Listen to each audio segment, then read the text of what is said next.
Halo Sobat Lensa, kembali lagi nih di Lensa Cerita. Program yang akan mengulik-ngulik tentang foto-foto bersejarah dalam mengabadikan suatu momen. Ya, kali ini kita akan kedatangan tamu dari salah satu pewarta foto Tempo, yaitu Bang Balindra Ilham. Sebelumnya boleh nih saya hi dulu ke kamera Bang Balindra. Sebutannya apa? Sobat Lensa. Halo Sobat Lensa. Oke.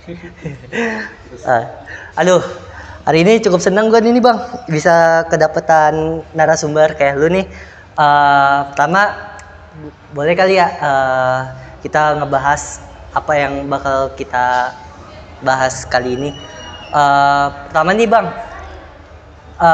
titik awal Abang menjadi pewarta foto itu dari kapan ya Bang? Sebenarnya kalau gue pribadi masuk ke dunia pewarta foto itu awalnya gue magang di Tempo pas lagi zaman kuliah waktu itu. Nah, di sana mulai kenal lah yang namanya dunia foto dan jurnalistik foto gitu. Sebelumnya gue juga kalau untuk dunia kejurnalistikan udah mulai sedikit tahu di TV kampus, di TV gitu. Tapi untuk lebih dalam real dunia kejurnalistikan itu ketika magang. Oke. Kalau misalkan untuk perasaan pertama kali Abang nih pas turun ke lapangan, itu gimana sih perasaannya? Terus kemudian apa yang memutuskan Abang kayak oke, ini nih yang bakal jadi profesi gue ke depannya nih? Untuk pengalaman pertama ke lapangan, dan mungkin ini yang dialamin ketika gue setelah magang terus baru ke lapangan lagi kan, ketika di Tempo itu ya deg-degan gitu, dan apalagi ketika pas baru pertama kali magang kan itu deg-degan dan nggak tahu cara menghadapi situasi seperti itu gitu. Ya masih meraba-raba aja. Tapi kalau misalkan dari meraba-rabanya itu yang meyakinkan Abang untuk tetap di profesi ini apa Bang? Semakin hari kita jadi semakin tahu menghadapi situasi yang berbeda itu kayak gimana. Mungkin hal-hal itu yang menyebabkan ketika kita udah tahu cara menghadapi suatu hal ya menjadi nyaman gitu. Nah, kalau misalkan dari pengalaman Abang sendiri nih Bang, sebagai pewarta foto di Tempo, ada gak satu pengalaman yang menurut Abang menghasilkan satu foto yang gak bisa Abang lupain? Untuk foto yang gak bisa dilupain, sebenarnya setiap foto yang lahir gitu dari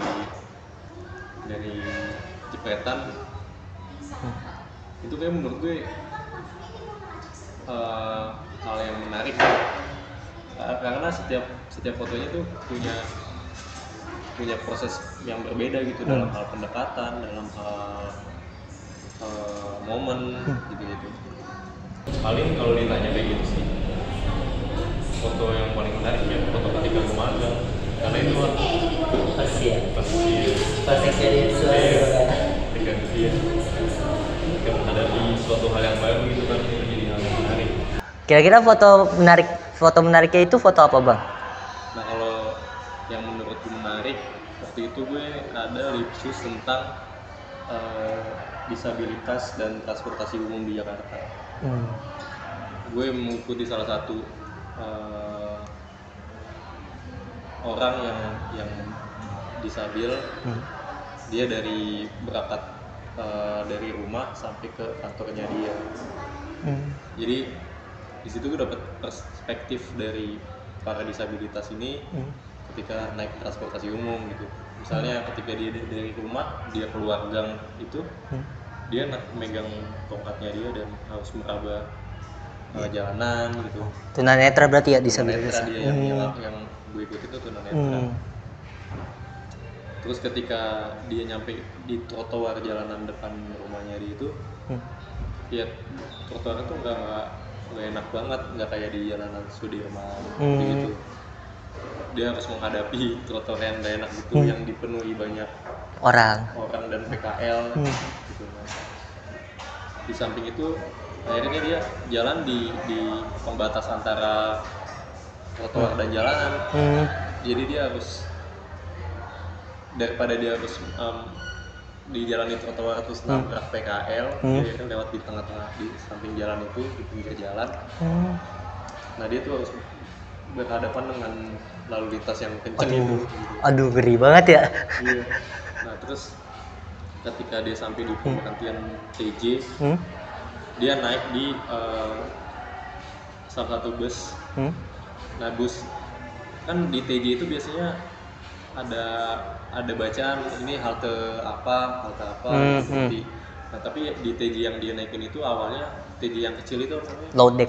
Bukan yang dia keliling ke kampung-kampung yang warna oranye. Iya, itu kan kalau misalkan di TJ itu bahasanya low deck. Low deck ya. Ya, low deck itu jadi emang yang pintunya nggak bisa buat ke terminal yang di atas gitu, Bang. Iya. Nah, terus dia naik itu tuh. Dia naik itu mini trans lah. Menariknya dia harus tahu di pemberhentian yang keberapa dia harus turun gitu. Dalam artian, pemberhentian pertama itu ternyata lampu merah. Dia hafal hal-hal kayak gitunya. Dan itu nggak ada bacaan halte ini pemberhentian ini karena kan itu bukan halte kan, biasanya cuma bus pengumpan. Pengumpan ya. Iya. Dia kan memang hafal itu gitu. Nah, tapi yang menariknya lagi ketika bagusnya Transjakarta ini, ketika dia nyampe di halte itu benar-benar dilayanin sama petugasnya benar-benar ramah gitu. Dan di TJ yang yang biasa di jalur dan itu benar-benar ramah juga sama disabilitas di bidang itu. Si narasumber ini bilang pokoknya intinya transportasi Jakarta, si narasumber bilang udah baik lah, paling ada minor-minor di beberapa hal. Kalau saya dari dengar cerita pengalaman Bang Balin ya agak merinding sih, karena belakangan ini saya baca isu Bang. Terakhir itu rute CSW sama S22 yang ke Kampung Rambutan Ciputat, itu udah rata-rata non BRT itu pada bus pengumpan Bang. Nggak ada yang terminal yang emang kayak di Pondok Pinang ataupun di Lebak Bulus, karena emang yang high deck itu bis yang gede yang warna biru itu pengen dipensionin Bang tahun ini. Nah banyak orang yang kalau di Instagram itu banyak yang protes Bang, karena nggak ramah disabilitas kan, apalagi pas lagi rush hour. Itu kasihan banget, karena satu di Selapa Polri itu tempatnya kurang memadai, terus sekarang juga musim hujan kan. Itu agak ngeri sih. Isunya menarik juga sih Bang. Si disabilitas ini juga mengungkapkan ada beberapa halte yang memang ramah terhadap disabilitas dan ada yang enggak, dalam artian ya mungkin secara protap sama ya mereka pelayanannya gitu, tapi dari orang-orangnya ini kadang-kadang ada yang tidak bisa mengendal gitu. Maksudnya kayak megangnya salah apa segala macam. Tapi secara yang gue lihat sih secara ini bagus Transjakarta. Bahkan Transjakarta ini untuk memfasilitasi disabilitas, mereka juga punya namanya Transcare. Nah Transcare ini gue juga sempat ngikutin tuh, keren gitu. Dia misalnya dapat orderan jemput disabilitas, ada waktu itu dua orang tunanetra, suami istri mau ke rumah temennya. Si Transcare ini jemput ke rumah si disabilitasnya. Terus disabilitas ini naik Transcare-nya, terus diantarin sampai ke tujuan. Dan itu gratis. Keren juga ya. Berarti tagline-nya TJ itu bener ya, yang mengintegrasi. Iya. Ini baru insight baru sih. Mereka juga kayak punya kartu khusus disabilitas. Yang kartu itu bisa didaftarin di kantor TJ, kemudian kartu itu bisa dipakai ke semua halte gratis bagi pengguna disabilitas dan juga lansia. Ya mungkin keluhannya si disabilitas ini cuma di tempatnya aja. Tuh bisa low deck, mini transnya ya. Karena dia harus menghafal di pemberhentian berapa dia harus. Iya. Berarti ini ya Bang ya, berasa banget ya tugas foto story yang pas di semester 5 itu berasa banget ya, gimana cara ngebangun ambience ya Bang ya. Karena kalau misalkan saya dengar cerita abang ini, berarti fotonya emang foto berkelanjutan kan? Kita harus menggambarkan si orang disabilitas saya ini kan? Ya Dari karena sini. juga sebagai pewarta foto gitu, ya kita harus ada dua bidang yang harus dijalani gitu, fotografi dan jurnalistik. Fotografi bagaimana kita merekam, mengabadikan suatu momen dengan cekrekan, dan jurnalistik yang untuk meliput, mengabarkan 5W plus 1 hal ya. tapi juga punya norma-norma etika gitu. Oke. Dijalankan. Baik, boleh dilanjut nih bang.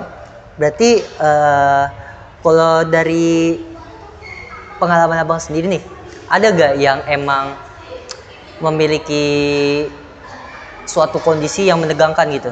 Dalam artian entah itu abang lagi ngeliput demo kah, atau foto aksi atau gimana? Ada gak posisi yang emang bener-bener pengalaman abang di posisi yang menegangkan? Yap, palingan situasi yang menegangkan itu kalau lagi demo ya. Itu makanya kebanyakan teman-teman pewarta gitu, itu kalau demo pakai APD dalam artian helm, itu nggak boleh, harus kalau bisa dipakai gitu karena itu rawan kena lemparan batu, gitu. Tapi abang pernah berarti ngeliput suatu aksi? Pernah. Oh, pernah. Oke. Kalau selanjutnya nih bang, pernah gak bang, abang selaku pewarta foto nih ya, itu pernah ada kendala teknis gak dalam soal kamera sendiri, ataupun ada persiapan khusus gak sih bang dalam mencegah suatu kendala teknis? Kalau kendala khusus ya namanya barang elektronik pasti ada aja kan gitu. Iya. Ya mau nggak mau harus kita ketika ada di lapangan ada kendala teknis dengan alat, itu kita harus cari solusinya sebisa mungkin gitu. Kalau bisa dapat dulu gambar gitu. Misalnya kendalanya di mana? Kayak gue pernah tuh waktu itu kamera gue shutternya rusak. Tapi ketika waktu itu momen yang nggak bisa diulang, momen apa namanya si calon gubernur Jakarta ke KPUD pendaftaran kalau nggak salah itu kan nggak bisa diulang tuh. Iya. Nggak mungkin juga lo nyuruh si calon ini balik lagi buat foto. Iya.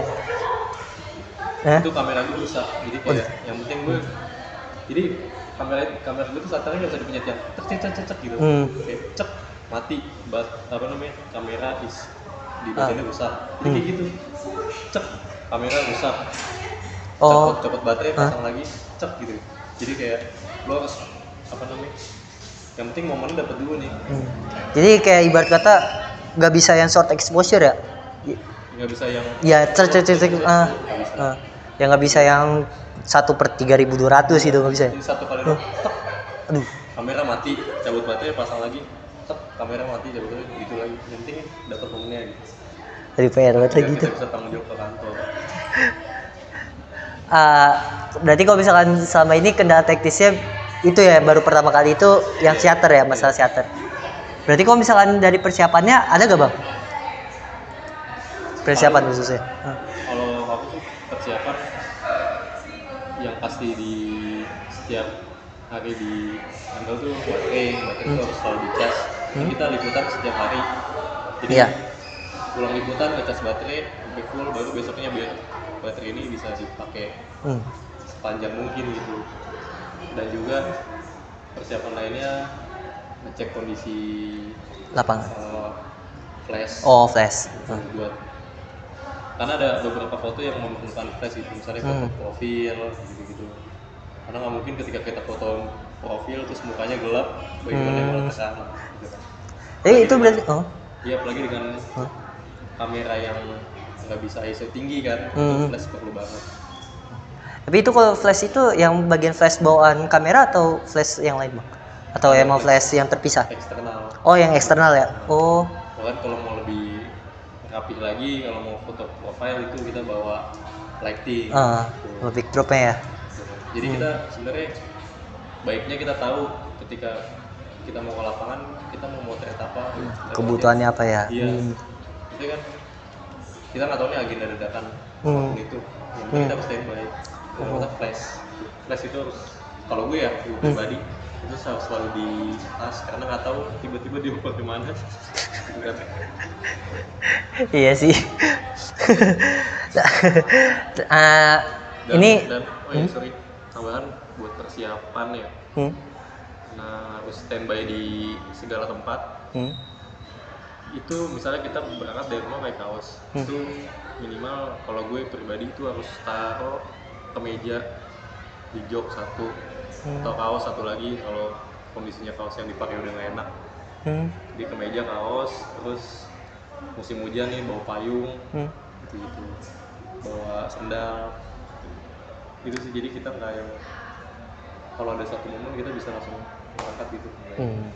Enak juga dilihatnya ya pas bertugas. Ketika bertugas kan misalnya pagi di lapangan gitu, di jalanan, tiba-tiba bisa siang ke acara indoor kan resmi apa gitu, itu kan harus pakai kemeja. Itu jadi kita langsung siap. Oh, berarti secara tugas itu pewarta foto biasanya memang satu hari ditugasin ke banyak tempat ya bang ya? Iya, beberapa tempat. Kalau dari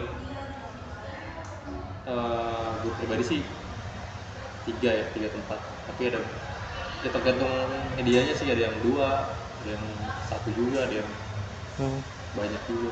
Oh berarti kalau untuk pengalaman Bang Balin sendiri di Tempo per hari biasanya 3 ya bang ya? Iya, minimal. Oh. Bisa lebih.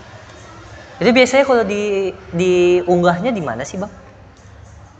Kalau untuk di media gue dari Tempo ini kan sekarang kemarin baru launching single brand, jadi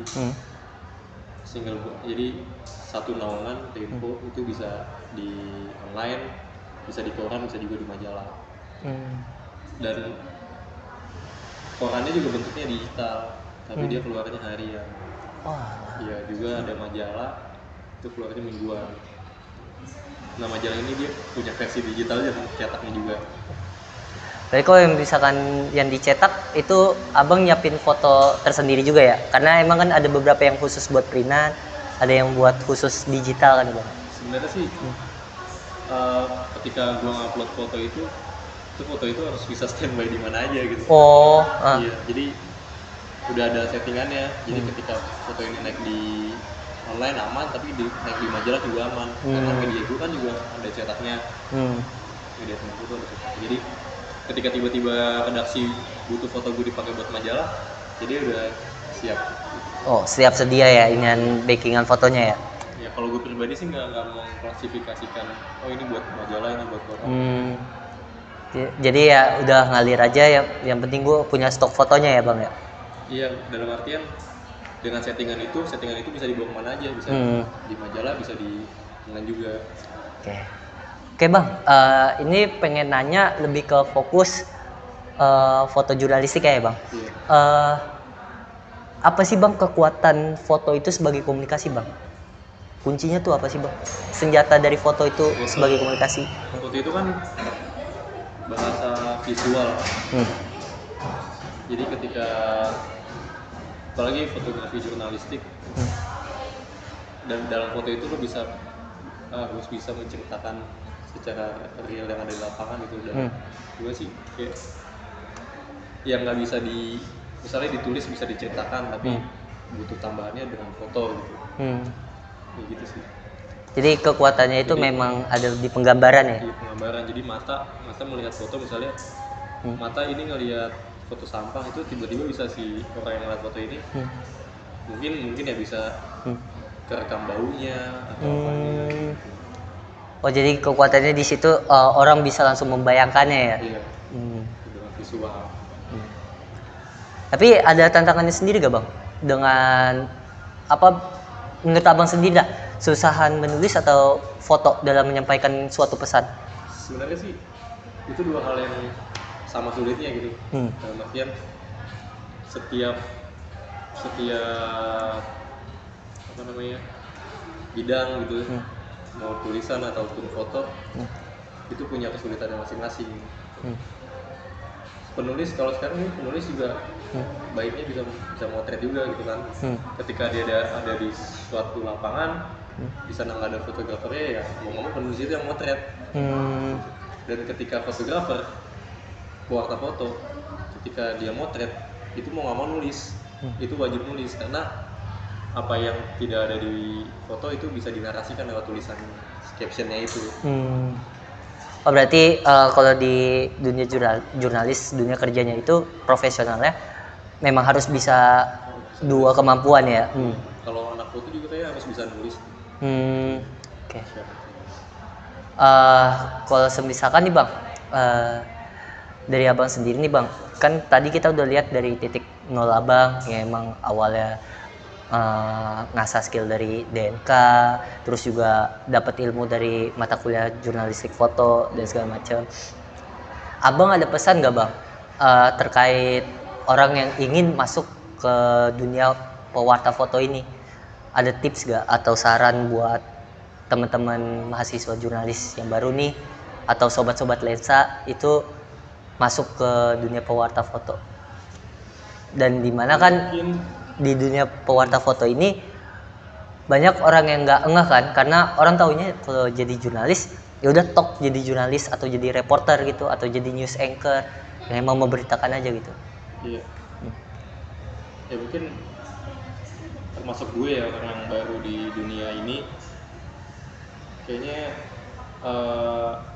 dunia fotografi jurnalistik itu lo harus, kayaknya ya menurut secetek pemahaman gue itu harus bisa melihat dengan apa namanya cerdas gitu loh, maksudnya kayak lo tuh harus peka dengan lingkungan gitu. Kira-kira apa nih yang bisa memvisualisasikan yang kemudian untuk ditampilkan.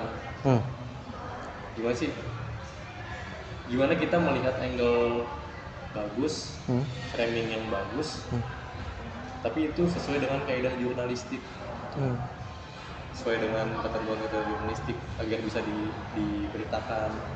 Jadi ketika orang yang lihat pun juga enak, oh ternyata ini apa namanya poin yang diberitakannya. Oke, berarti memang secara ini harus bisa men-scanning ya bang ya? Iya, melihat, peka lah sama keadaan sekitar. Oh ya, berarti hal itu diasahnya itu lewat emang langsung terjun langsung aja atau perlu belajar dulu bang? Nah kalau masalah kepekaan itu kayaknya masalah ini masalah waktu. Jam terbang ya? Iya, semakin tinggi semakin terasa, semakin bisa melihat suatu apa gitu, bisa dibikin apa gitu kan. Jadi jangan pernah takut ya bang, jadi langsung coba aja gitu ya. Kalau mau jadi pewarta foto gitu. Iya. Begitupun sebenarnya teknik apa namanya fotografi, sebenarnya teknik fotografi advat gitu. Itu harus sudah di luar kepala. Jadi ketika ada satu momen apa gitu, aku mau ambil yang kayak gini nih di kameranya, ya itu udah di luar kepala. Kayak gitar. Terakhir nih bang, pertanyaan terakhir ya. Tadi kan saran udah ya bang. Ini pertanyaan yang menurut saya kenapa saya taruh di akhir. Ini kan masalah dari identitas jurnalis sendiri ya. Saya merasa jurnalis sekarang ini inilah krisis identitas yang dimana kita kayak apa bedanya dengan biro humas gitu yang cuma memberitakan atau segala macam. Nah, secara etika itu kayak kadang-kadang kaidahnya itu diabaikan. Nah, menurut kalau dari abang sendiri ini gimana sih caranya imbangin antara tanggung jawab abang dengan kebutuhan media tempo dan dengan privasi objek yang abang ambil gitu fotonya. Dalam artian ada gak pernah kayak satu momen, aduh ini foto bagus banget, cuman belum dapat izin dari si orang yang difoto gitu atau si objek yang difoto. Kemudian tapi Tempo butuh itu gitu, butuh akan informasi itu. Pernah gak bang kayak gitu? Balik lagi, sebenarnya kan kita ini kan contohnya gue pribadi ya, ketika mau motret orang, khususnya ketika orang itu mau dibuat besar, itu pasti yang kayak kasih kode dulu ke dia, foto gak? Kalau dia ngasih kode iya, yaudah kita foto. Tapi ketika dia masih nolak nggak mau difoto, ya gue nggak akan foto itu kalau itu nggak yang mesti kalau bisa orang yang lain difoto gitu. Tapi kalau misalnya gue harus foto dia juga dengan momen yang kayak gini juga, ya itu kita kan juga sebenarnya punya ada tugas dari kantor ya. Iya. Kalau misalnya berbenturan dengan hal itu ya kita mau tahu dia juga ada tujuannya tuh kok untuk memberitakan apa. Ada kita nggak yang random aja tiba-tiba ngefoto orang terus tanpa ada tujuannya gitu kan. Jurnalis itu kan ada apa namanya kode etiknya. Iya. Dan ketika diberitakan juga untuk publik, untuk kebutuhan publik. Jadi kalau misalkan dalam situasi itu abang tetap memberanikan untuk foto gitu bang? Tergantung situasi lagi sih. Apa saat kejadian itu atau enggak gitu. Tapi pernah nggak abang melakukan penolakan terhadap tugas atau job tips yang diberikan sama Tempo? Karena emang narasumbernya nggak mau gitu buat difoto. Sebenarnya untuk penolakan dari gue pribadi nggak ada.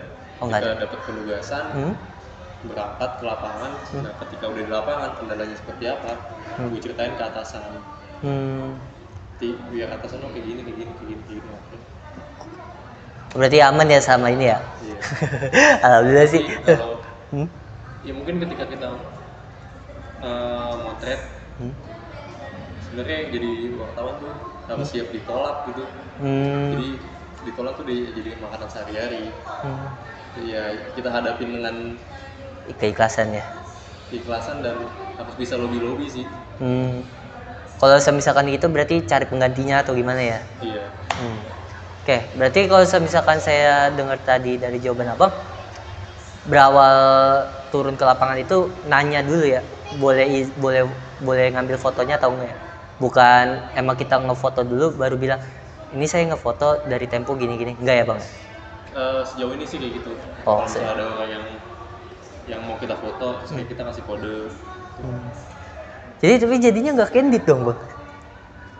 Apanya? Si orangnya? Iya, orang jadinya kan, aduh gue tahu nih direkam nih, jadi sadar kamera. Bisa jadi ketika ada juga beberapa case yang kayak orang lewat terus gue fotoin, nanti kayak namanya kan kalau sekarang di ini harus minta nama sama umurnya, apalagi ketika orang itu besar kan. Ya gue samperin orang itu, pokoknya mbak namanya siapa, umurnya berapa, dibilang dari media apa. Kadang-kadang juga gue harus tahu mbak difoto dalam rangka tujuan pemberitaan ini. Kadang-kadang mereka terima, ada juga yang menolak. Kalau menolak ya udah nggak jadi ya. Kan ada etikanya juga. Oke. Jadi gitu paling ya kalau pesannya buat sobat lensa ya. Jadi kalau misalkan apa-apa dikedepankan etika dulu ya. Iya. Apalagi kan ya jurnalis itu dengan apa namanya pewarta foto. Pewarta foto kan dari sebagai jurnalis kan ada yang namanya etika jurnalistik. Itu harus dibenerin sih. Oke. Jadi mungkin dalam satu hal ya kalau emang udah jadi tuntutan kantor ya kita harus bisa mengkondisikan itu. Pintar kalau nggak ke atasan ya ke narasumber ya bang ya. Iya. Oke. Aduh, udah nggak kerasa ya bang ya. Udah 30 menitan nih. Ya udah di penghujung pertanyaan juga. Makasih banyak nih untuk Bang Baling atas waktunya nih. Paling sekian dari saya. Untuk sobat lensa, mungkin sekian itu aja sih podcast saya dengan Bang Balin ya.